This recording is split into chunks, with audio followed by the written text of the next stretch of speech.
Hello, everyone. Welcome to Zelle Hot Show. This is episode 55, and today we have a very special guest. Her name is Joycelyne Lew. She is considered a legend in Hollywood. She's been in Hollywood acting for a long time. She's more than just an actress. She's so many different things. She's done dancing, done magic. She has her own cooking show. She's a comedian as well. She has done stand-up. What else she doesn't do? Oh, okay, she's a hairdresser. She cuts people's hair as well. Model. And of course, she's a model as well. So, welcome, Joycelyne. Thank you. So, expand on a little bit about yourself. Well, I started like when I was 3.5, and my mother was doing movies. You know, mainly in those days, the Asians were doing extra work, but she still got some bit parts. She worked in Sayonara with Marlon Brando. She played his mother-in-law. She was in Tales of the August Moon and 80 Days Around the World. And so as soon as I could be on stage, I guess, she got me on, and I took up tap dancing, and I did a recital, and I remember just dancing around looking at my feet because I had these red bows on my shoes. And when I got done, people started clapping, and I went, oh, wow, this is weird.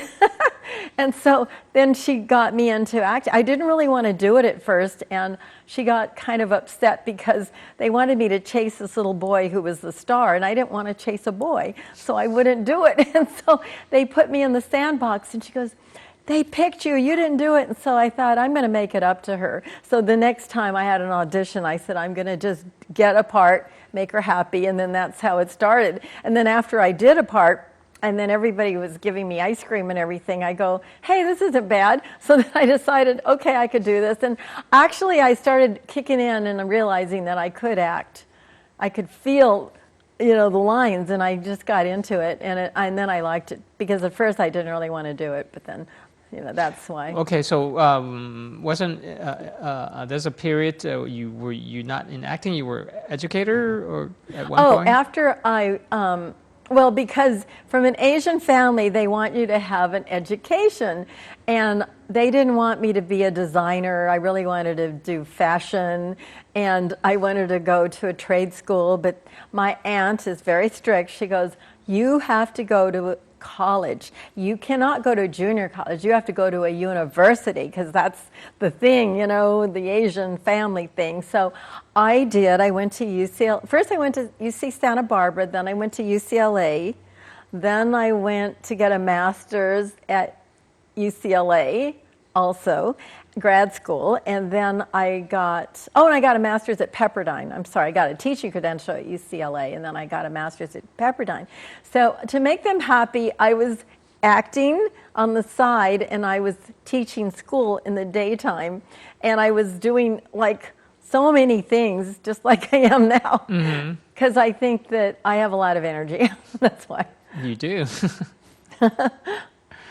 Oh, okay. So when did you decided that you wanted to pursue acting full time and? Well, when I went away to college in Santa Barbara, I saw my friends on TV, and I was like, I could have done that. I got to get back. So I was a home ec major originally, because I love food, cooking, and making things. And I wanted to be Betty Crocker, actually. That was my idea, because I could sew. I love to sew, and I love to cook and design. And so when I got to UCLA, they didn't have home ec. So I thought, what can I do? So I decided to be an actress, because all of my credits fit theater arts. So I had an English minor and a theater arts major. And so now that I have a cooking show, I'm using everything, because I can use the theatrical stuff, but I can still, cook, because I love making recipes and making food. I'm a foodaholic. And my dad had a restaurant, and my aunt had the Empress of China in San Francisco. Have you heard of that restaurant? It's kind of iconic. And so I just love, making creative things. So my cooking show is to help people who really don't have a clue on what to do. It's not like a gourmet show. It's more like, what can I make that tastes good, that's cheap, not, expensive, and it's nourishing, and I use whole foods. I don't use any processed foods. I like everything to be natural as possible. Okay. So, what is one of your favorite dish? Well, I just love everything I make because I wouldn't make it, but the easiest thing I ever made was last week. My episode was on corned beef and cabbage. Do you know that you don't even have to learn how to do anything but boil water? Because you boil the corned beef for a couple, 2 to 3 hours, and then you just add your vegetables and you just keep boiling, and the last you add the cabbage. So it's all a one-pot meal, and it's so simple. And people, don't realize how sometimes it's so much better to eat, food that you've cooked yourself. It's less expensive, and you get leftovers, and it saves you money. And it's especially if you go during certain times when everything's on sale. I try to, find things that are inexpensive, because a lot of people don't have a big budget, yet they have a big family. So I actually got started with inexpensive meals. When I was teaching, I taught Head Start, which is in the inner city, and we don't have very much money, as we know, and so we had to literally, I think it was like a quarter a kid to make lunch. But I got really good at finding ways to stretch money. Yes. And if you have like a handful of protein, you can add things to make it stretch. You can add old crumbs, from bread, you can hammer them with a mallet, and then that stretches it. You can add eggs. Eggs give you protein. There's all different things that you can add that make it stretch, make it good, and that way you can feed a large family, because I do cook for lots of people every day. So, how long you been having your cooking show? I've had it for about, I think, 8 years, maybe. Well, I took a break for 2 years because I had it on Amazon Prime my very first season, and then this guy told me that he should get a distributor and that they were going to put it on Amazon, but they didn't. So for 2 years, nothing happened. So then I didn't kind of do very much. I just did a little, but then I'm back on track because the president of XOTV saw it and he liked it, and he put it on my own channel, but then they weren't able to keep that going, but it was for diabetes. Because I thought, instead of just making food for everybody, what about helping people with restricted diets, like people that have diabetes, people that have high blood pressure, people that have kidney disease. So I started researching all the different things, and I started with diabetes because there's so many people that have that.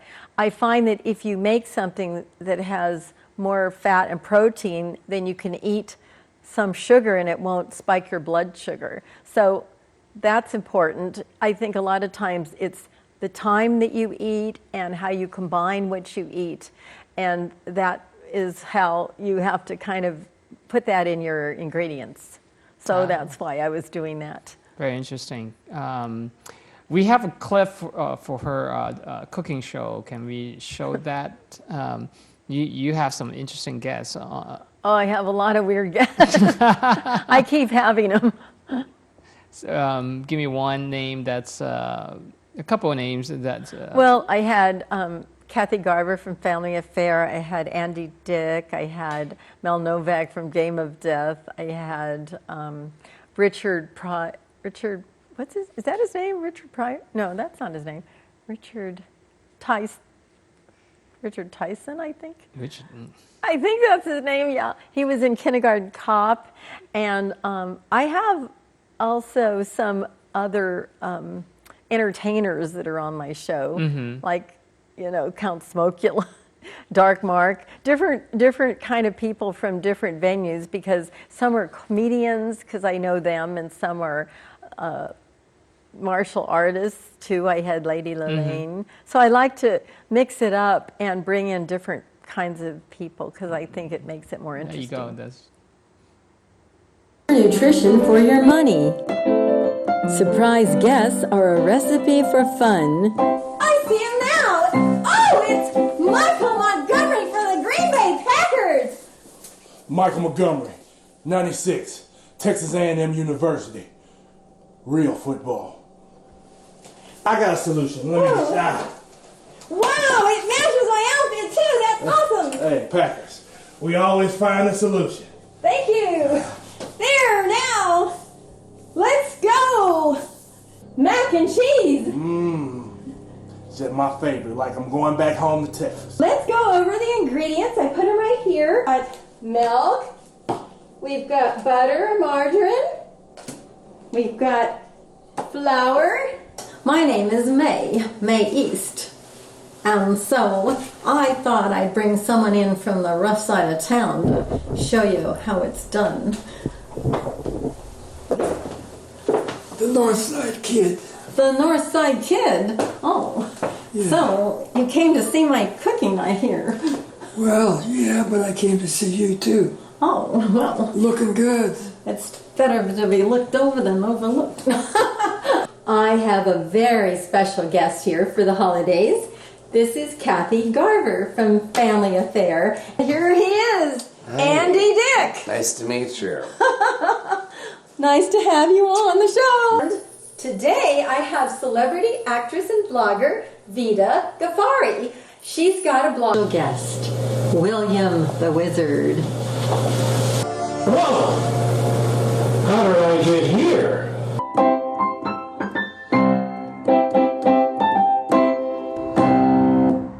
Awesome.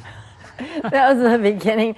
I have, done so many shows since then, but those were some of my beginning guests. Yeah, very, very, very good. And besides cooking show, you've done a lot of things. You're a hairdresser, you're a model, and you're a magician as well. Yeah, I do hair and makeup. I've done about 20 movies. I'm doing Eric Roberts' next movie coming up soon, and I'm doing another movie on the 30th of this next month.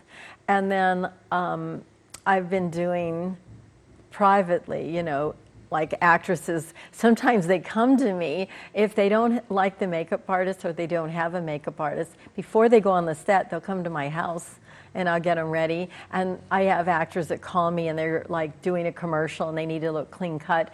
So the thing is, like, if somebody wants me to fix them up, and even if it's midnight, if I don't go to bed till like 2 or 3 in the morning every night. Last night I didn't go to bed till 6 a.m. I don't know why, but I just have so much energy. Yeah, how do you get your energy? I eat all day. I do. I love eating. And you keeping yourself looking so young. What's the secret? Should I tell them about my Yes, herbs? go. I take Ganoderma. It's a supplement that's kind of like the reishi mushroom. And I think it's been very good because it seems that I don't ever get sick. I make other people, though. No, just kidding. No, I have a lot of energy, and I think that helps a lot because I gave it to somebody, and they said that they usually have a crash at like the afternoon, but since they've been taking it, they've been having more energy. And I think it also kills the free radicals that cause you to age. And so that's another benefit. So I've been doing that for 14 years. I take that every day. That's one of my supplements. I think it's good. I mean, I don't actually take any medicine stuff. I don't even take aspirin. I just take everything kind of natural because, food is medicine, and if you eat properly. But I don't eat just good food. I mean, I do eat so-called junk food too, but I think if you've had enough nutrition, then you can add some of these treats, Yeah, I think so. But everybody's metabolism's different because my dad one time ate 6 desserts in one meal. I'm like, oh my God, we must have a lot of tolerance for sugar because I do eat, a lot of sweets. Not a lot, but it doesn't seem to affect me as some people would say. Mm-hmm. And then I'm a magician, so I work at the Magic Castle, and I pay Princess Spend-A-Lot. And my friend is the Swami from El Monte, and He goes, from the high mountains of China to the mystical gardens of Shambhala, I present to you the exotic Princess Spend-A-Lot. And he has a big gong, and I come out like I dream of Jeannie, and I do this very exotic pose. And then I go, I'm really pleased to be here. And everybody's like, and then he goes, by way of Brooklyn. So then I get to talk crazy because I like doing accents. I do quite a lot of voiceovers. Yeah, give us some examples. Okay, well, I do a really good John Blonde, and I do Marilyn. I go, I think you're simply elegant, and I love the color of your money. And then I do Elvis. Well, thank you very much. That's my Elvis Presley voice. I have a really, really low voice. And I have a children's voice too, and I'm working on a new film where I'm playing a magpie, and I speak in Japanese, and she goes, Ohio! Ohio! And so I do all these crazy characters, because I play the mother, and she's very strict, you know, and then I play the little girl who's only just 9 or 10 years old. And I used to do the Punky Brewster series. I played the teacher, now Punky, sit down. And I used to do Select TV. I would do the video promos, the trailers. It went like, Robert Redford directs an adult fairy tale, The Milagro Beanfield Wars. And so I have a rough cowgirl accent too. I go, how many times I have to tell you boys, when you rob a bank, you take the cash, not the cashier. And so I could just like do all these different characters. And so they'll just go, do this, and then I just do it. And I don't really need a script because I'm that crazy. Because I got Robert Ito is the one that got me into it. Oh, okay. From Quincy, because I had an audition for Japanese. It's like, I won the contest. They run the contest at all the schools in Japan. And I did this whole thing, and they go, do you know of a Japanese man? We need a man. And I go, oh, I'll call Robert. And then he goes, wow. He goes, you can do anything without a script? I go, yeah. And so he goes, I'm going to recommend you. And I thought, you know, I don't think but he did. He certainly did. And I was, that's how I got into, I did a 80-year-old in Rambo. It was like, Rambo, could I ever ride on your motorcycle? It was a Filipino, you know, they have an accent. So there's all these different Asian accents, which is ironic because I really don't have an accent, but I could, because I even got an audition doing it. Well, it wasn't actually, I got cast with an English accent. I told them I'd lived in England for 3 years, but actually I'd never been to England. But when I was little, I picked it up, you know, from friends and all that. And so there's all kinds of little accents you can do, and you can change the character by, let's say you do little, like, twang, you know, like a Texas accent's kind of rough, you know, like that. Yeah. But a really smooth drawl is when you take the words and you just bring them on like Dolly Parton. And you do very good Mae West. You've done a stand-up routine.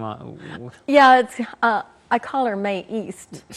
I go, is that an egg roll in your pocket, or you're just glad to see me? Those of you that haven't tried Asian women, I'll give you a new slant to it.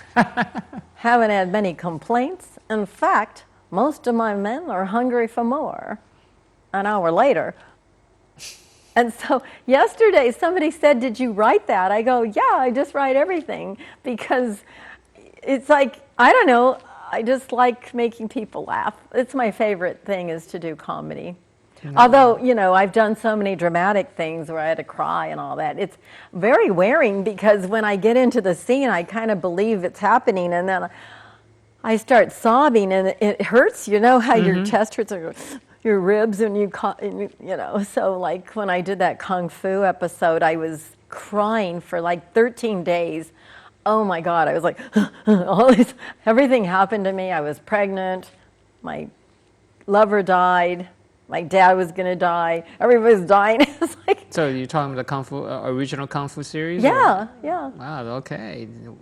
Interesting. And you'd be very active in martial art area. So tell us, you won some awards and tell us about this those. year I got the host award inducted into the USA Martial Arts Hall of Fame, but it's the third time I was in the USA Martial Arts Hall of Fame.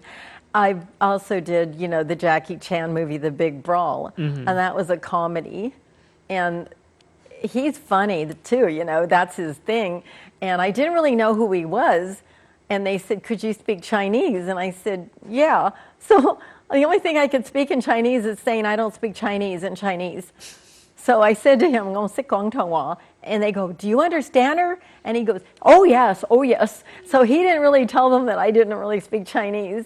And so that was cool. And he didn't speak English that well. He used to go, hi, honey, every morning, hi, honey.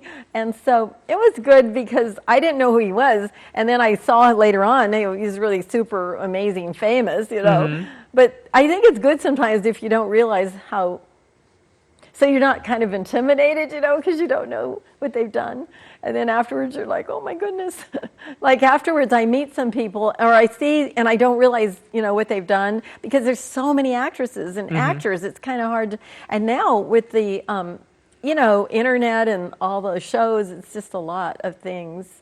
But nobody, just have fun and just keep doing all these different things. Right. And so, I ended up doing also, Big Trouble in Little China and Samurai Cop 2, and those are all martial arts films. So then I started getting into the martial arts because when I was in Texas, Pat Johnson, I heard just passed away. He was the stunt coordinator for Karate Kid. He taught me how to do the side kick, and Eric Lee showed me how to do some moves with the, Oh, okay.